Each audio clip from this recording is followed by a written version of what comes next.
ورجعنا بمقطع جديد ووصفة سهلة وسريعة كالعادة.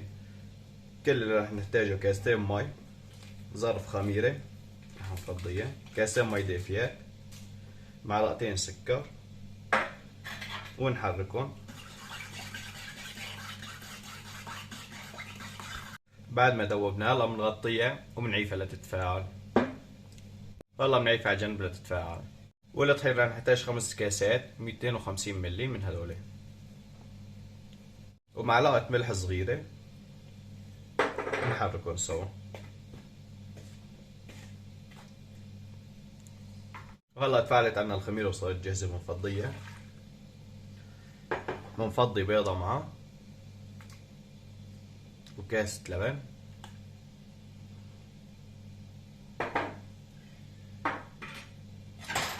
وبنحركهم.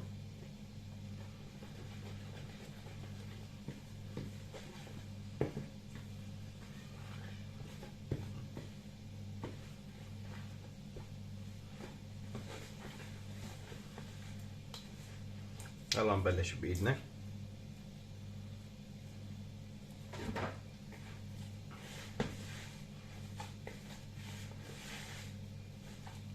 ضفت لها معلقتين طحين وبكمل عجن، وعندي معلقتين زبدة كبار. بنزل العجينة،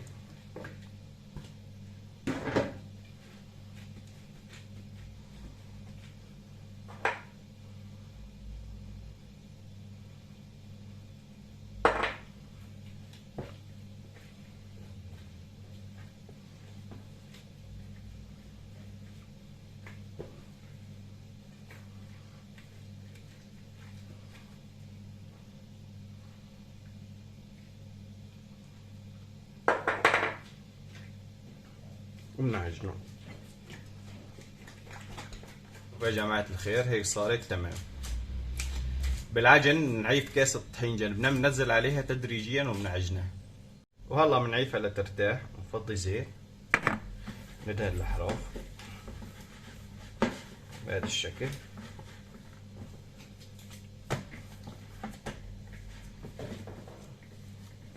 هلا بنعيفها لترتاح ليتضاعف حجمها. بنعيفها راح اغطيها، وهلا بنعيفها من 40 دقيقة للساعة لبين ما يتضاعف حجمه.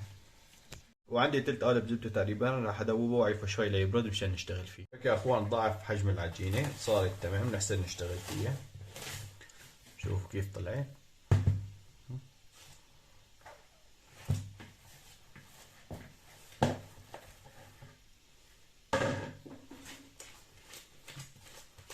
هلا بنرش رشة طحين بسيطة مشان ما يتلزق ونشتغل فيها.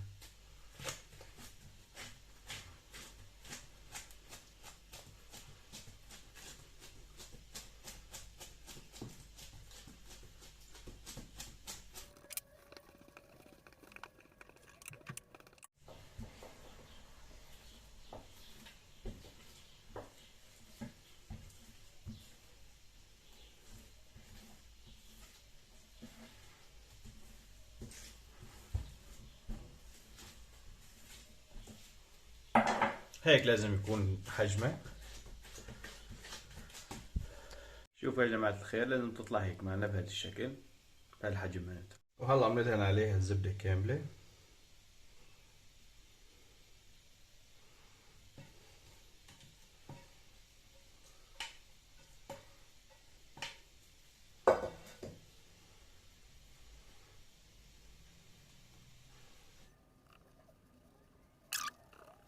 وعندي زيتون اسود، راح احط على نص زيتون اسود، نص من هالجهة هيك بهذا الشكل، والنص الثاني عندي مرتديلا.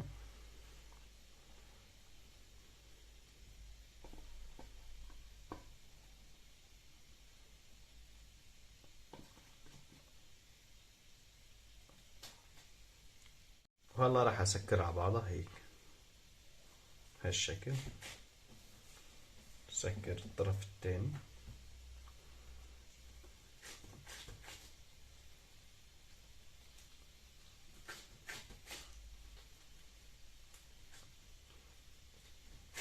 ونكبسها بايدينا.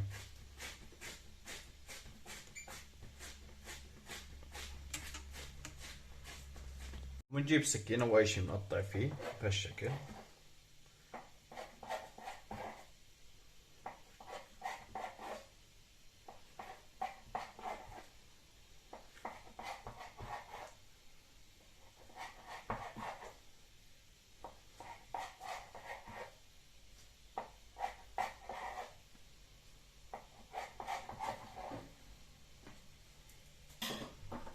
هلا بنجمعهم على جنب وبنشتغل فيهم وحدة وحدة.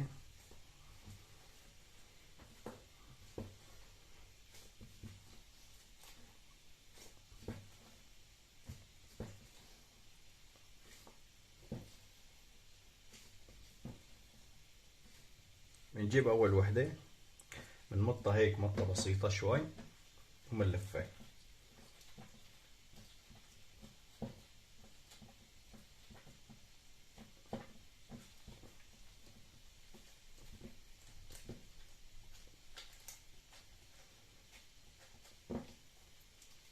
هيك بهالشكل. وهلا جماعة الخير بنغطيهم وبنعيفهم ليرتاحوا شوي. وعندنا صفار بيضتين بدنا نحط عليهم معلقة خل نخلطهم سوا. هدول مشان نحطهم على الوجه. وهلا بعد ما ارتاحت عنا أول عجينة بندهنها.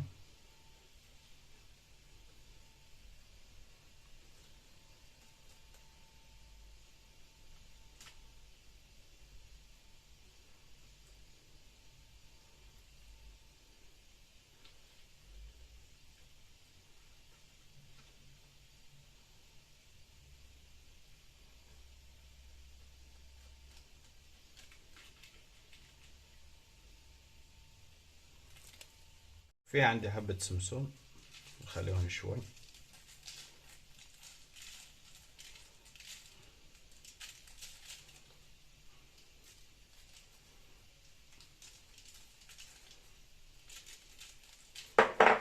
حبة سودا.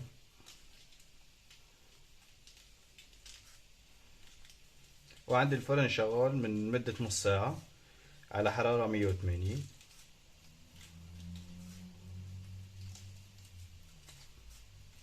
وهلا بحطهم بالفرن. وهي أول صينية يا جماعة الخير جهزت عنا. شوفوا شوفوا على الطراوة. لسه سخنة كتير. شوفوا لي هيك يا جماعة الخير على الجمال. شوفوا قد ايه طرية. تفرجوا هيك لازم تطلع معنا بهالشكل. وهيك بنكون وصلنا لنهاية هاي الوصفة. إن شاء الله بنلتقي بوصفة جديدة ومقطع جديد. والسلام عليكم.